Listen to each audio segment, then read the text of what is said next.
Assalamualaikum warahmatullahi wabarakatuh. Bapak Ibu yang dicintai dan dirahmati Allah, pada kali ini saya akan bahas tentang mata batin, ya, karena dari pengalaman saya berspiritual itu banyak dari teman-teman khususnya yang dekat dengan saya itu yang minta untuk bisa dibukakan mata batin.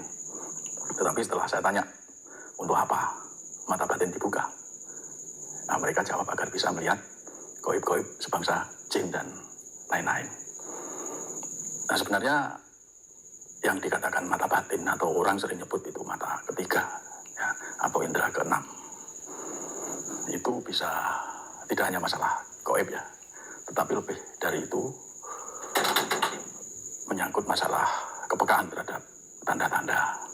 Seseorang kalau mata batinnya terbuka sejak dini, sedang dia belum sadar Allah, maka risikonya besar sekali. Besar risikonya itu ketika dia sudah mampu melihat sesuatu yang tidak bisa dilihat orang lain, maka sangat rawan untuk terpeleset, untuk berbelok dari ketauhidan. Dan terutama kita yang mempunyai putra-putri yang indigo, itu harus mendapat perhatian khusus, karena mereka bisa bergaul dengan makhluk-makhluk gaib sebangsa jin dan sekitarnya. Itu yang bisa menjerumuskan. Karena itu kita harus hati-hati. Di DNSA, Zikir Nafas Sadar Allah, ini ada satu metode, ya, dalam membuka mata batin. Kalau saya lebih suka menyebutnya mata kesadaran. Karena apa? Karena mata batin atau basiroh atau mata ketiga kita bisa terbuka setelah kita sadar Allah. Dan tidak hanya sekedar melihat gaib, ya, melihat makhluk-makhluk gaib. Ya. Mungkin itu malah tidak bisa kita lihat karena kita tidak diberi potensi kelebihan dalam hal visual. Ya. Tetapi ketika seseorang sudah rutin ber-DNSA, sadar Allahnya sudah meningkat, maka mereka akan peka terhadap tanda-tanda. Jadi bisa melihat tanda-tanda yang halus. Itulah, karena itu saya lebih suka menyebut dengan istilah mata kesadaran. Kepekaan itu lahir setelah kita sadar Allah. Jadi kalau toh dalam satu sisi kita diberi kepekaan visual, bisa melihat segala macam hal yang tidak bisa dilihat oleh orang lain, maka kita tidak akan pernah terpeleset. Karena apa? Kita sudah sadar Allah. Tapi tidak semua orang nanti bisa melihat hal-hal yang hubungannya dengan makhluk gaib. Ya. Yang lebih bisa hampir setiap pelaku zikir nafas sadar Allah itu lebih bisa alami, yaitu kepekaan dalam kesadaran kita. Artinya kita lebih peka membaca tanda-tanda yang diberikan Allah pada kita. Contoh, yang namanya tanda itu bisa juga dikatakan firasat, ya, atau isaroh atau apa. Nah, kita akan mampu menangkap tanda-tanda itu. Nah, contoh, kita diberi tanda tentang kejadian-kejadian yang akan datang di depan, di masa yang akan datang akan terjadi musibah, akan terjadi ini, akan terjadi itu yang sehubungan dengan hidup kita. Nah, kita sudah bisa menangkap tanda-tanda itu, isaroh itu, dan kita bisa secara pasti menjelaskan makna dari tanda yang diberikan Allah. Itu jadi yang kita tangkap itu hanyalah sebuah tanda, bukan masa depan. Masa depan itu urusan Allah, hanya Allah yang tahu. Itu.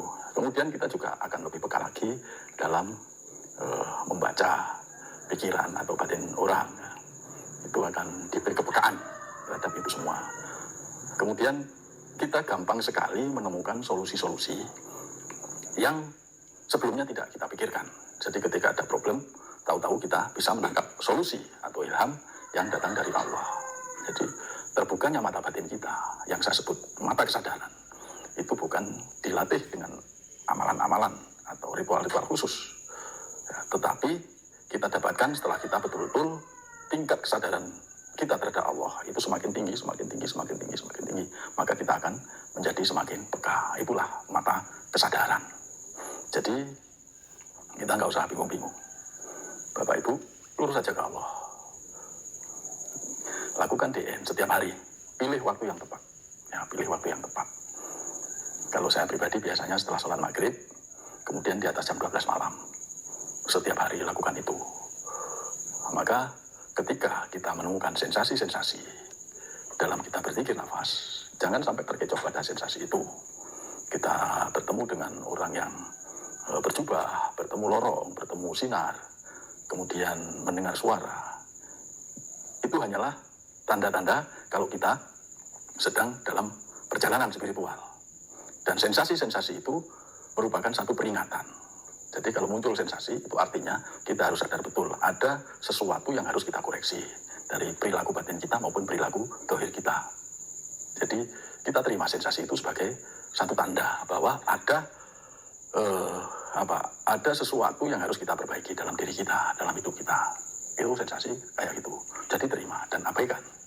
Ya, abaikan karena sensasi itu bukan Allah. Tujuan kita ke Allah, ya, bukan ke sensasi. Nah, kalau kita bisa lurus itu, ya, murni kita ke Allah, maka semakin lama kesadaran kita akan semakin peka, semakin peka, semakin peka. Ya, Allah akan memberikan anugerah kelebihan-kelebihan berupa kepekaan membaca tanda. Ya. Nah ini, sehingga hidup kita akan lebih berhati-hati, lebih waspada, ya, lebih tepat dalam memilih jalan. Tuh. Jadi nggak usah khawatirlah, dan itu nggak usah dicari.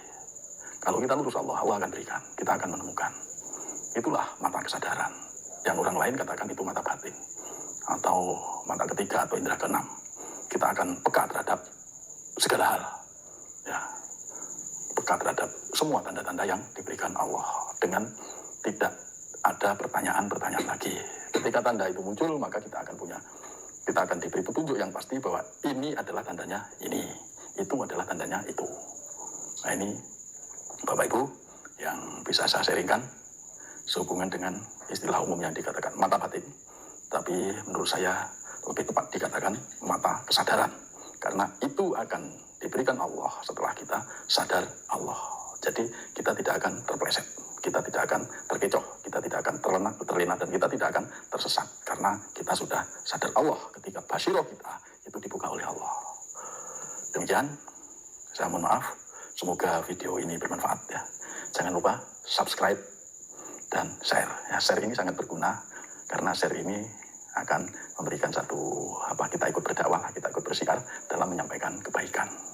Billahi taufiq wal hidayah. Assalamualaikum warahmatullahi wabarakatuh.